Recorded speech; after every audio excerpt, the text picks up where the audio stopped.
আসসালামু আলাইকুম। আশা করছি সবাই ভালো আছো।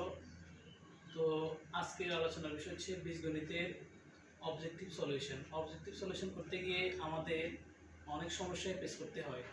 যেমন বের করতে বলো যে x plus 1/x equal to x to the power 6 plus 1/x to the power 6 এর মান নির্ণয় করো, অথবা x to the power 16 1/x to the power 16 এর মান নির্ণয়, এরকম।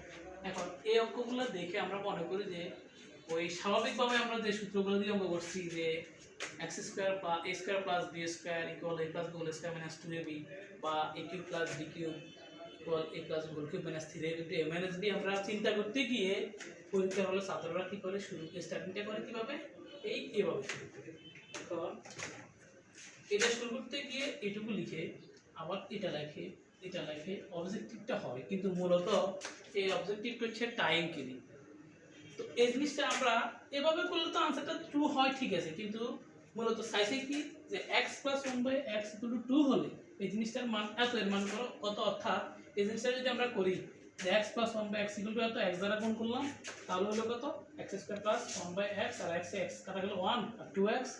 তো এখানে আলটিমেট এটা যদি পাশে মাইনাস হবে এটা প্লাস 1, এ মাইনাস বি হোল স্কয়ার এর বর্গমূল করলে মানে x - 1 ইকুয়াল টু 0, x এর মান 1।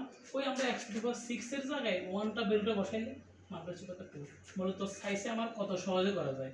এটা করতে গিয়ে আমার অনেক টাইম লস হবে, এটা করলে আমার মাত্র 5 সেকেন্ড, আমি দেখলেই বুঝবো এটা প্লাস বি হোল স্কয়ার। যদি একইভাবে বলে x টু দি পাওয়ার 16 এর মান তাহলে কত, এটার মান হচ্ছে কত, এটার মান হবে কত 116, 1/1 16, অর্থাৎ 1 যোগ 1 মানে কত 2।